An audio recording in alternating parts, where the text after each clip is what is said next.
Hey everyone, welcome to my YouTube channel vernacular academy. आज का हमारा टॉपिक है चाइना फिलीपींस क्लैश के बारे में। पहले हम जानते हैं कि ये न्यूज़ में क्यों है।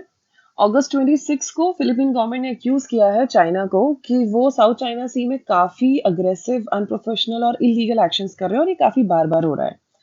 ये स्टेटमेंट अभी आई है, इससे पहले भी इन दोनों कंट्रीज में एयर और सी पे काफ़ी क्लैशेस और इंसिडेंट्स देखने और सुनने को मिले हैं। तो अभी हम जान लेते हैं साउथ चाइना सी डिस्प्यूट क्या है।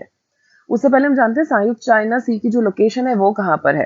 तो साउथ चाइना सी जो है वो चाइनीज मेनलैंड के साउथ में है और इसको सराउंड करती है और भी कई कंट्रीज जैसे कि Bruny, China, Indonesia, Malaysia, Philippines, Taiwan और वियतनाम।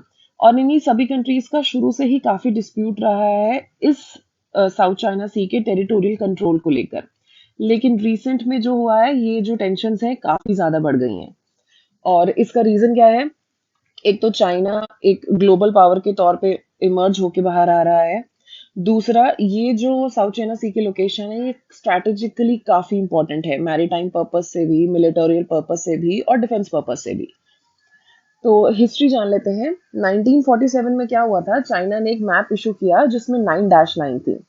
तो ये 9 डैश लाइन जो है ये साउथ चाइना सी के लगभग 90% एरिया को चाइना के कंट्रोल में दिखाती है। इनफैक्ट ये जो मैप इन्होंने बनाया था विद दिस 9 डैश लाइन, ये चाइना का ऑफिशियल मैप में भी आता है। चाइना के जो ये सारे क्लेम्स हैं, ये जो दूसरी कंट्रीज हैं वो काफी उनके अगेंस्ट प्रोटेस्ट करता है शुरू से। हालांकि इसके ऊपर चाइना का कोई मतलब कुछ खास फर्क नहीं पड़ा है। इसके उलट उन्होंने अपनी जो मिलिट्री एक्टिविटीज हैं और जो इकोनॉमिक एक्टिविटीज हैं उन्हें काफी इंक्रीज कर दिया है। इसी के रिस्पॉन्स में चाइना ने काफी जो फिजिकली आइलैंड्स हैं अपने एग्जिस्टिंग आइलैंड्स को स्प्रेड भी करा है, प्लस नए नए फिजिकल आइलैंड्स भी बनाए हैं, जिससे उन्होंने जो वहां की रीफ्स हैं उनको भी डिस्ट्रॉय करा है। चाइना के इन्हीं टेरिटोरियल क्लेम्स को चैलेंज करने के लिए यूएस ने भी इंटरवीन करा इन मैटर्स में, मिलिट्री एक्टिविटीज के थ्रू भी और जो उसके ओपोनेंट्स हैं उनको वेपन्स प्रोवाइड करके भी।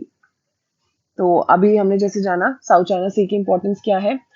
तो इस एरिया में 11 बिलियन बैरल का तेल है और 190 ट्रिलियन क्यूबिक फीट की नेचुरल गैस है, which is huge.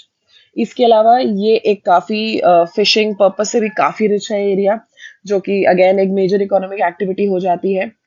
In fact world का आधे से ज्यादा फिशिंग वेसल जो हैं वो इसी एरिया में ऑपरेट करती हैं। एंड सबसे बड़ी बात, ये जो एरिया है the sea is very very important trade route. United Nations का 2016 का डेटा था, United Nation conference on trade development का। उस एस्टिमेट के हिसाब से 2016 में ग्लोबल ट्रेड का 21% of the trade which amounts to $3.37 trillion वो इसी एरिया से ट्रांजिट होता है। सो अगेन मतलब the one who controls this area will be like a king. तो अभी जैसे कि हमने जिक्र किया था कि 9 डैश लाइन है, तो 9 डैश लाइन है क्या? 9 डैश लाइन वो बेसिकली वो डिमार्केशन है जो चाइना ने किया था इस साउथ चाइना सी के ऊपर अपने ऑफिशियल मैप्स में। इनिशियली एक 11 डैश लाइन हुआ करती थी, बट 1953 में जो सीसीपी थी, चाइनीज कम्युनिस्ट पार्टी, उन्होंने गल्फ ऑफ टोंकिन के साथ का जो पोर्शन था उसको हटा दिया, जिसकी वजह से भी 9 डैश लाइन में रह गया है।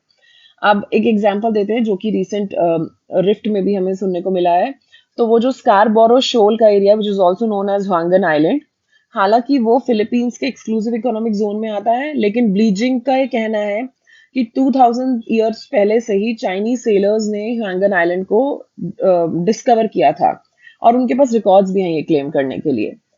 2016 में फिलीपींस चाइना को इंटरनेशनल ट्रिब्यूनल में भी लेकर गया था स्कारबोरो शोल जो है उसके ही डिस्प्यूट को लेकर।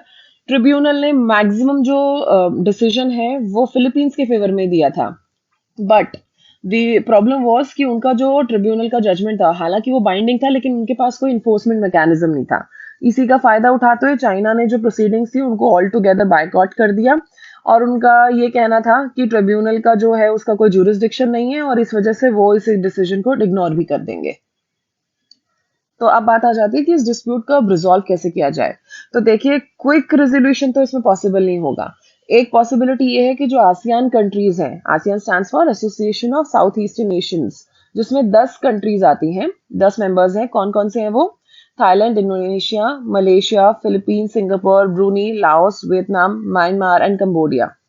ये लोग मिलके आपसी सहमति से कुछ सोल्यूशन निकालने की कोशिश करें। लेकिन इन कंट्रीज में भी आपस में इतने इंटरनल कॉन्फ्लिक्ट्स है, तो उसकी वजह से ये फेल ही हो पाए हैं। इस टॉपिक पर उन्होंने कुछ खास एक प्रॉमिसिंग या एक पॉजिटिव आउटकम नहीं निकाला है।